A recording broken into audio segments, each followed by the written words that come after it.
नमस्कार मंडळी, श्री स्वामी समर्थ. स्वागत आहे तुम्हा सर्वांचं आपल्या मराठी यूट्यूब चॅनलमध्ये.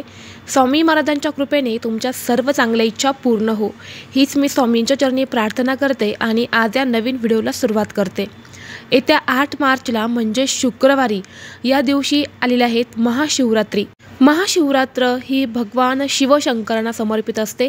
या दिवशी विधिवत भगवान शंकरांची पूजा करायची असते आणि त्यांचा आशीर्वाद हा प्राप्त करून घ्यायचा असतो. त्याचबरोबर या दिवशी व्रत देखील केलं जातं. या दिवशी आपण व्रत केले आणि विधिवत भगवान शंकरांची पूजा जर केली तर आपल्या सर्व मनोकामना पूर्ण होतात असं म्हटलं जातं. त्याचबरोबर या दिवशी काही उपाय देखील केले जातात. आज या व्हिडिओमध्ये मी तुम्हाला एक अतिशय प्रभावी उपाय सांगणार आहे.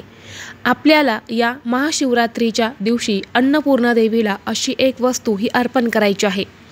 ही वस्तू जर आपण या दिवशी अर्पण केली तर आपल्या जीवनातील सर्व दुःख, अडचणी, संकट नष्ट होतील आणि आपल्या घरात भरभराट होईल. घरात पैशांचा ओघ वाढेल आणि 7 पिढ्यांचं दारिद्र्य हे नष्ट होईल. श्रीमंतीचे योग येतील असा हा एक उपाय मी तुम्हाला आज या व्हिडिओद्वारे सांगणार आहे. त्यामुळे तुम्ही व्हिडिओ शेवटपर्यंत नक्की पहा.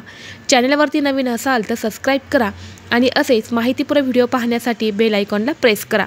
म्हणजे जेव्हा कधी मी नवीन व्हिडिओ अपलोड करेल त्याचं नोटिफिकेशन सर्वात अगोदर तुम्हाला भेटेल आणि तुम्ही एक पण व्हिडिओ मिस करणार नाही.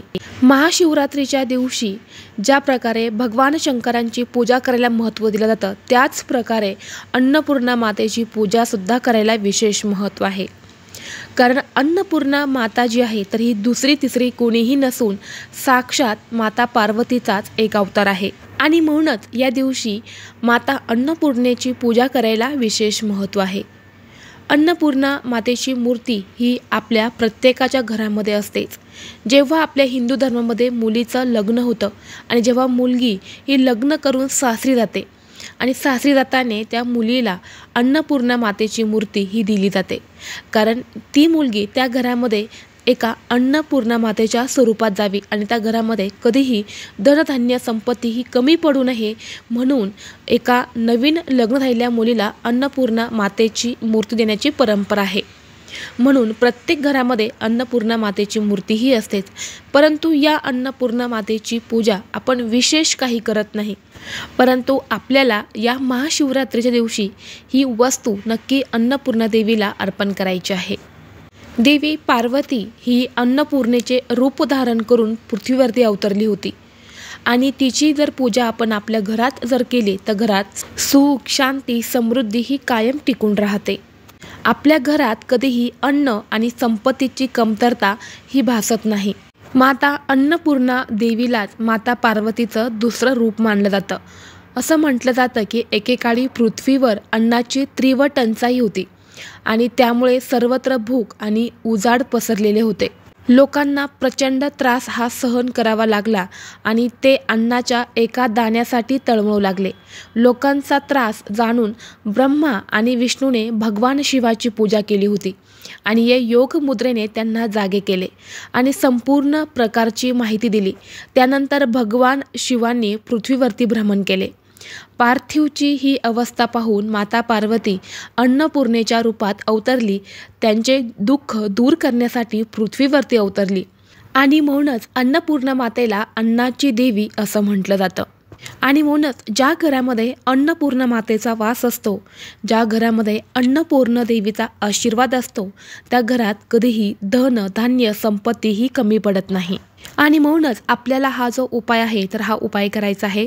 महाशिवरात्रीच्या दिवशी आपल्याला सकाळी लवकर उठायचं आहे. पंचामृत टाकून आपल्याला स्नान करायचं आहे. स्नान केल्यानंतरनं आपल्या देवघरातली पूजा आपल्याला करून घ्यायची आहे. देवघरामध्ये शिवलिंग असेल तर त्यांचीसुद्धा विधिवत पूजा करायची आहे आणि यानंतर आपल्याला हा उपाय करायचा आहे. प्रत्येक घरामध्ये अन्नपूर्णा मातेची मूर्ती ही असते. अन्नपूर्णा मातेला सुद्धा पंचामृतने किंवा शुद्ध पाण्याने अभिषेक करायचा आहे. मूर्ती तुम्हाला स्वच्छ पुसून घ्यायची आहे. एक प्लेट घ्यायची आहे. प्लेटमध्ये तुम्हाला एक स्वस्तिक काढायचं आहे. स्वस्तिकवरती तुम्हाला ही अन्नपूर्णा मातेची मूर्ती ठेवायची आहे. यानंतर तुम्हाला तांदूळ घ्यायचे आहेत. पांढरे तांदूळ घ्यायचे आहेत. त्यावरती थोडंसं हळद आणि कुंकू टाकून ते तांदूळ तुम्हाला लाल पिवळे बनवायचे आहेत आणि यानंतर हे तांदूळ जे आहेत तर ते तांदूळ आपल्याला अन्नपूर्णा मातेवरती अर्पण करायचे आहे. अर्पण करताना तुम्ही मुठीने सुद्धा तिच्या डोक्यावरती अर्पण करू शकतात किंवा आपल्या 5 बोटांनी सुद्धा तुम्ही हे तांदूळ अर्पण करू शकतात किंवा तुमच्या उजव्या हाताची करंगळीजवळचं बोट म्हणजे अनामिका, त्याचबरोबर आपलं मोठं जे मधलं बोट असतं ते बोट आणि अंगठ्याने या 3 बोटांनी सुद्धा तुम्ही हे तांदूळ अर्पण करू शकतात। तुम्हाला शक्य होईल तसे तुम्हाला यावरती हे लाल पिवळे तांदूळ जे आहेत तर हे तुम्हाला अर्पण करायचे आहेत। हे तांदूळ अर्पण करत असताना तुम्हाला ओम ह्रीं श्रीं क्लीं भगवती अन्नपूर्णे नमः या मंत्राचा जप करायचा आहे किंवा ओम अन्नपूर्णाय नमः या मंत्राचा सुद्धा तुम्ही जप करू शकतात। हे तांदूळ तुम्हाला इतके अर्पण करायचे आहे की तिच्या खांद्यांपर्यंत हे तांदूळ येतील। हे तांदूळ अर्पण करून झाल्यानंतर आपल्या किचनमध्ये आपला जो गॅस असतो त्या गॅसची सुद्धा पूजा करायची आहे। त्या गॅसवर तुम्हाला एक हळद आणि कुंकुम मिक्स करून एक स्वस्तिक काढायचं आहे। गॅसला धूप दीप अगरबत्ती ओवाळून घ्यायची आहेत, फुलं अर्पण करायची आहेत आणि त्याचबरोबर ही अन्नपूर्णेची मूर्ती जी आहे तांदळामध्ये ठेवलेली तर ती सुद्धा आपल्या गॅसवरती ठेवून तिथे आपल्या त्या मूर्तीची पूजा करायची आहे। मूर्तीला हळदी कुंकू लावायचं आहे, अक्षदा धूप दीप अगरबत्ती तुम्हाला ओवाळून घ्यायची आहे आणि दोन्ही हात जोडून माता अन्नपूर्णेला प्रार्थना करायची आहे। तुमच्या घरामध्ये कधीही धनधान्याची कमतरता पडू नये, घरात नेहमी सुख शांती समृद्धी ही कायम टिकून राहावी, घरातली दरिद्री ही निघून जावी आणि घरातील सर्व दुःख अडचणी संकट नष्ट व्हावेत अशी मनोभावेने तुम्हाला प्रार्थना करायची आहे। आणि यानंतर तुम्ही ती मूर्ती जी आहेत ज्या प्लेटमध्ये तुम्ही ठेवली आहेत ती प्लेट तुम्ही तुमच्या देवघरामध्ये सुद्धा आणून ठेवू शकतात किंवा तुमच्या स्वयंपाकघराचा जो ईशान्य कोपरा आहे ते ईशान्य कोपऱ्यामध्ये सुद्धा तुम्ही महाशिवरात्री दिवशी पूर्ण दिवस ही प्लेट तिथे सुद्धा ठेवू शकतात किंवा देवघरात ठेवली तरी सुद्धा चालेल। तर अशा पद्धतीने आपल्याला आपल्या घरामध्ये माता पार्वतीची म्हणजेच अन्नपूर्णा देवीची पूजा ही आवर्जून करायची आहे। महाशिवरात्रीच्या दिवशी भगवान शिवशंकरांसोबत माता पार्वतीची पूजा करायला सुद्धा विशेष महत्त्व आहे। यामुळे तुम्ही या दिवशी अन्नपूर्णा मातेला शृंगाराच्या ज्या वस्तू आहेत तर त्यासुद्धा तुम्ही अर्पण करू शकतात। यामुळे आपल्याला अखंड सौभाग्य हे प्राप्त होतं। दुसऱ्या दिवशी तुम्हाला काय करायचं आहे ते लाल पिवळे तांदूळ जे आहेत तर त्यातले 21 अखंड तांदूळ तुम्हाला काढायचे आहेत आणि हे तांदूळ एका लाल कपड्यामध्ये बांधून तुम्हाला तुमच्या पैशांच्या तिजोरीमध्ये ठेवायचे आहेत किंवा तुमच्या स्वयंपाकघरामध्ये जो तांदळाचा डब्बा असतो त्या डब्यामध्ये तुम्हाला ही 21 तांदळाची पोटली जी आहे तर ती टाकून ठेवायची आहे। असं केल्याने आपल्या घरात सदैव अन्नपूर्णेचा वास हा टिकून राहतो, धनधान्याची कमतरताही भासत नाही। यानंतर जे बाकीचे उरलेले तांदूळ जे आहेत तर ते एका डब्यात तुम्हाला भरून ठेवायचे आहेत।